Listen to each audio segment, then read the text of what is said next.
In this video, we're going to talk about some more advanced ring making techniques. But before we dive in, I just wanted to acknowledge and apologize for my absence the past 2 weeks. Things have been a little bit crazy with our move, as well as being held up with some custom projects. So I'm a little bit behind my schedule for one video every week. Some of the things that we'll go over in this video is this basket weave pattern that I used for the band of this ring, filling in the gaps on the sides of the ring to prevent the more vortex shape, and using a faceted stone as the main centerpiece.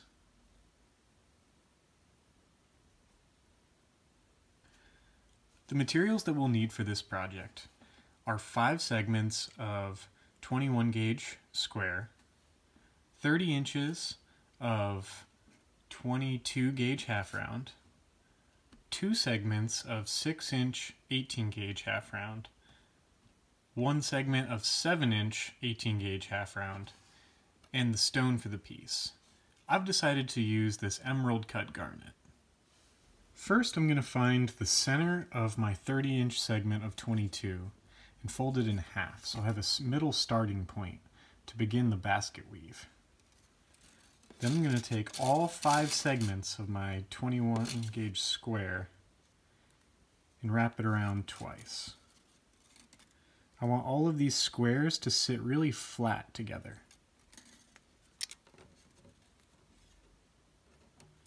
And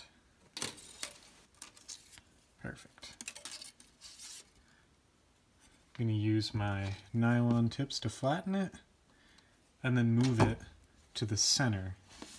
I went ahead and slid our half round to the direct center of our squares. I'm going to go ahead and wrap it around each side one more time.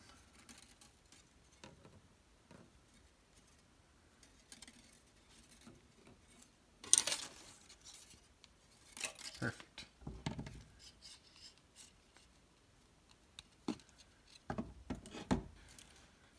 To start including our half rounds into this weave, I'm going to place both of them with the flat side down and wrap it around 2 times.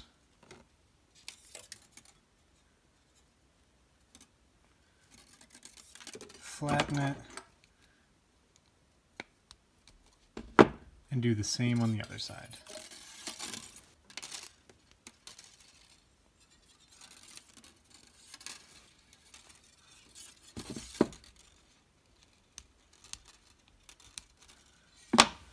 Alright.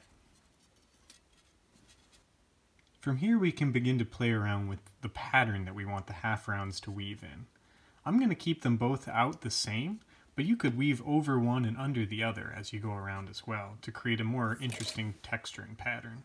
To start it, I'm going to go ahead and bend both half rounds straight up and out of the way and wrap around just the squares 5 times.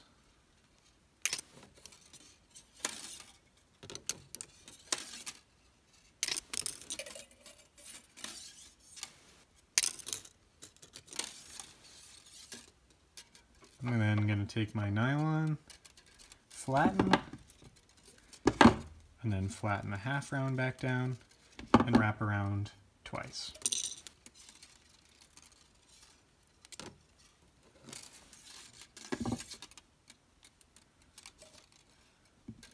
I'm going to repeat this same pattern on both sides, keeping it even so that I'll have the same amount of working wire on both sides when I go to close the shank.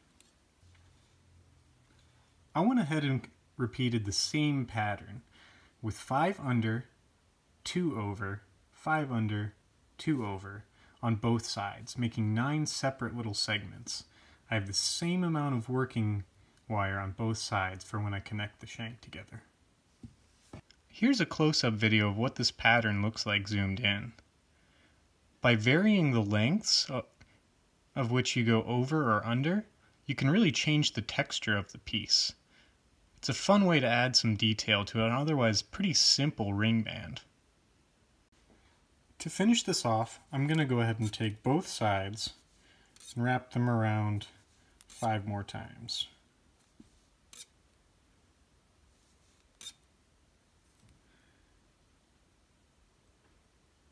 One more. Lost count while I was talking.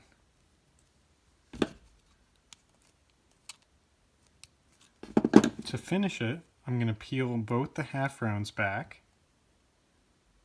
Come here. Bring that last weaving half round underneath, and then snip.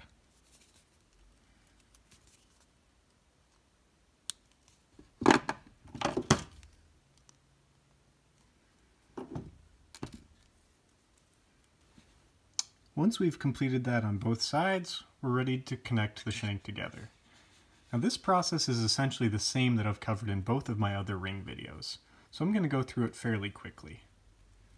I went ahead and wrapped that 18 gauge around both sides evenly, so I have the same amount of working wire to set my stone with. To see that process, I'll link my previous videos on ring making so you can see that. Unlike in my previous ring videos, where we went ahead and used these half rounds to set the stone first, we actually need to create a seat for the stone to sit in so that the pavilion of this stone is off of the ring band a bit so that it sits nice and flat. In order to do that, we're going to take the innermost square wire straight across on both sides. Now because this is a rectangular shaped stone, it might take a little tweaking to make sure that the corners on both sides are sharp. But in essence, this is the shape that we're looking for. Something to sit our stone on top of. Before we connect both sides of this square, I want to acknowledge that I actually made a mistake with my measurements. This 18 gauge section that connects both sides of the shank together should be 8 inches for this project. The 7 inches was a little too short to be able to secure the stone in. I'll make sure that I put a little note on the video so that the measurements are correct. So to create the seat, we're going to take both of our innermost square wires straight across and over these 18 gauge on the side. I'll show you why in a minute. And in the same way, under, keeping it flat, snip it, and pinch it flush. We now have a nice seat for this stone to sit up on. Next, we can take both of our half rounds straight across and around on the edges of the stone.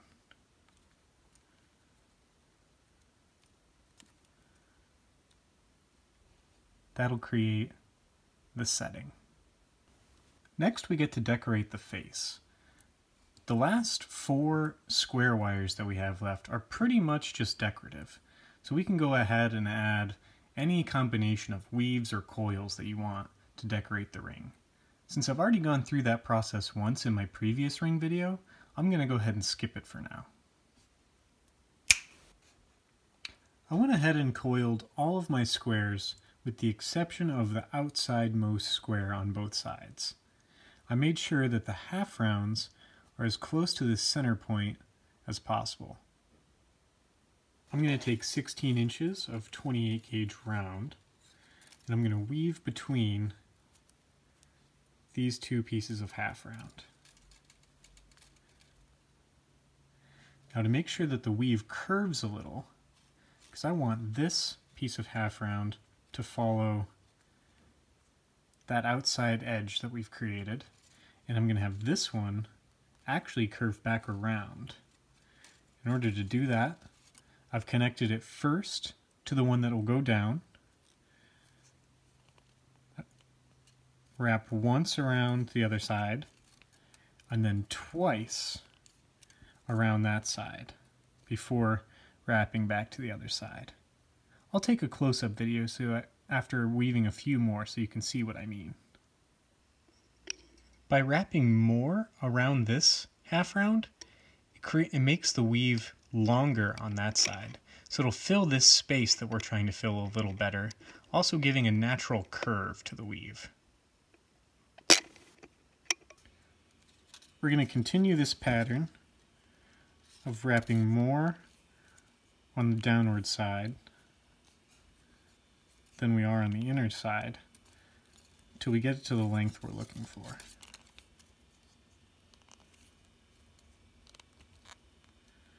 I want it to come just about to the end of where my wires have connected here, and then I'm going to continue coiling around this wire to connect it to my square over here, giving it a little bit more structural integrity.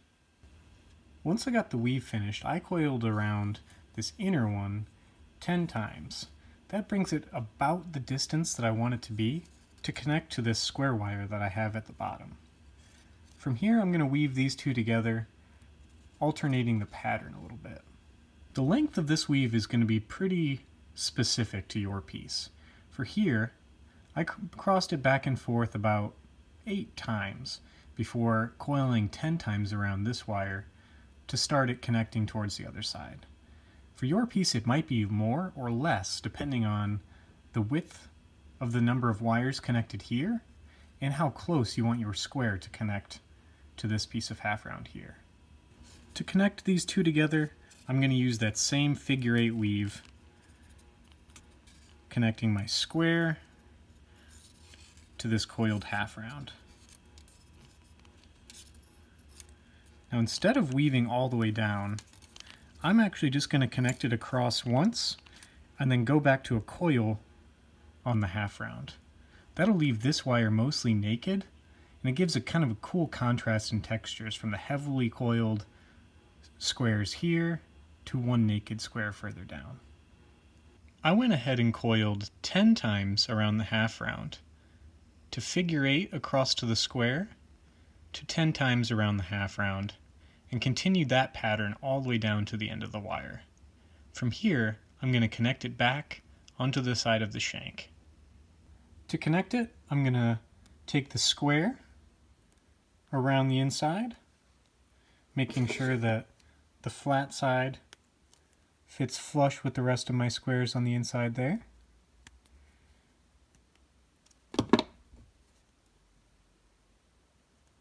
Snip it and fold it.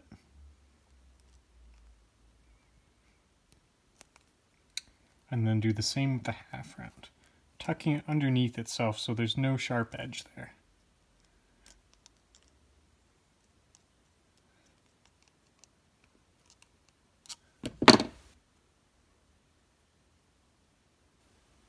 I'm going to go ahead and repeat this same process on the other side. Then I'll show you how to connect the final piece of half round.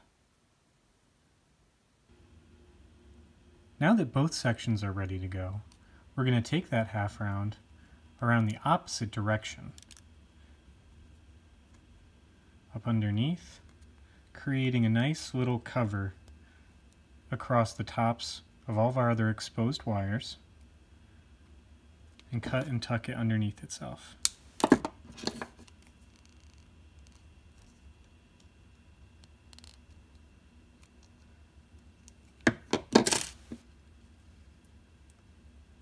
The finished product will look something like this.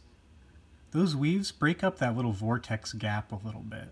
Gives it a little bit more of a tapered finish to the profile of the ring.